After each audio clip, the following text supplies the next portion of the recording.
निंदनीय है और इससे पूरे देश दुनिया में रहने वाले डॉक्टर बाबा साहब अम्बेडकर को मानने वाले लोगों के मन में बहुत पीड़ा पहुंची। पीड़ा इसलिए क्योंकि ये जो धरती है ये संतों, गुरुओं और महान पुरुषों की धरती है और जिस तरह के एटमॉस्फेयर में सरकार की कमी, पुलिस और एडमिनिस्ट्रेशन की कमी के कारण इतना बड़ा धक्का जो है यहाँ हुआ है। भारतीय संविधान को जलाने की कोशिश करना, उसकी प्रति को, राष्ट्रीय ध्वज को भी, ये कल इंक्वायरी में आया, मैंने आज सुबह ही मुझे पता लगा कि यहाँ राष्ट्रीय ध्वज का भी एक हिस्सा था जिसको जलाया गया है और बाबा साहब अम्बेडकर के स्टैचू को तोड़ने का प्रयास करना, ये दुखद है। इस पर सरकार ठोस कार्रवाई करे और पूरे प्रदेश में, और मैं तो केंद्र सरकार से कहूँ पूरे देश भर में जहां महापुरुषों की स्टैचू लगी हुई है, जहां इस तरह के स्थल हैं, पवित्र स्थल, उनकी निगरानी और उनकी सुरक्षा की व्यवस्था जो है मजबूत की जाए, क्योंकि छोटी छोटी घटनाएं बहुत बड़ी घटना को जन्म दे सकती है। ये बात मैं और आप सब समझते हैं। तो भारत जो है धार्मिक और मान्यताओं और इस तरह का स्ट्रक्चर में बसा हुआ है भारत की भावनाओं के साथ बहुत कुछ जुड़ा है, बहुत बड़े बड़े परिवर्तन हो जाते हैं। तो मुझे वहां से यहाँ इसलिए आना पड़ा क्योंकि जिस तरह से लगातार लापरवाही बरती गई, और अभी भी मैं इस बात को लेकर चिंता में हूँ कि मैं वहां ऊपर जाना चाहता था लेकिन सीढ़ी नहीं है, तो मुझे नीचे खड़े होकर माल्यार्पण करना, लेकिन अचानक उस दिन एक दिन रात पहले कैसे सीढ़ी लगी और फिर इतना बड़ा वहां से यहाँ तक वो ज्वलनशील पदार्थ लेके आना और ये सब चीजें करना। तो पुलिस क्या कर रही थी, सुरक्षा एजेंसियां क्या कर रही थी, हमारा इंटेलिजेंस LIU क्या कर रहा था, और फिर इतनी देर तक। और मुझे तो यहाँ के लोगों पे भी जो है थोड़ा सा इस बात से लेके मेरा क्रोध है कि उसकी वीडियो बनाने की वजह उसको चक्कू ले लेना था तत्काल ही। जो बंदा इस तरह की हरकत कर रहा है कि सेंटिमेंट खराब करने का काम कर रहा है, माहौल बिगाड़ने का काम कर रहा है पूरे प्रदेश का, देश का, ऐसे लोगों को छूट क्यों देनी।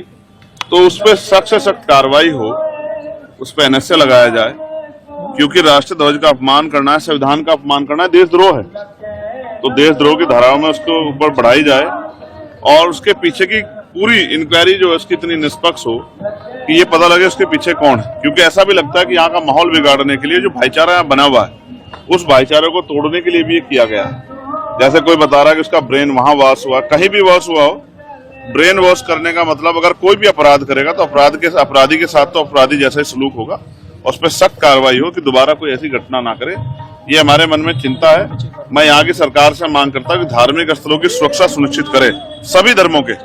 और ये जिस तरह का लॉ एंड ऑर्डर यहाँ फेलियर हुआ है, कई घटनाएं जो है, कई सिंगर और बहुत सारे लोगों को जिस तरह उनकी जान को नुकसान पहुंचा है, मैं सरकार से भी कहूंगा कि जो हमारे धार्मिक गुरु हैं उनकी सुरक्षा भी सुनिश्चित किए जाए कि ऐसा ना हो किसी एक छोटी सी घटना से एक बहुत बड़ी चिंगारी लग जाए। मैं यहाँ इसलिए आया हूँ पर्सनली ये जानकारी करने के लिए कि इस घटना के असल में क्या है, पुलिस की कार्रवाई और ये सब चीज सरकार की देखरेख में होता है, लेकिन जमीन पे बहुत कुछ पता लगता है। तो आज हम बैठ के इस पर चर्चा करेंगे और सारी बात को निकाल के फिर दिल्ली में जाके इस पर और मजबूत चर्चा करेंगे, क्योंकि ऐसी चीजों को रोकना पड़ेगा, भविष्य में ऐसी चीजें ना हो। सर, देखा जाए तो जिस दिन ये मूर्ति के साथ ही हरकत की गई, जिस इंसान ने की है, कहना है कि उसी टाइम पुलिस के द्वारा वो पकड़ा गया था।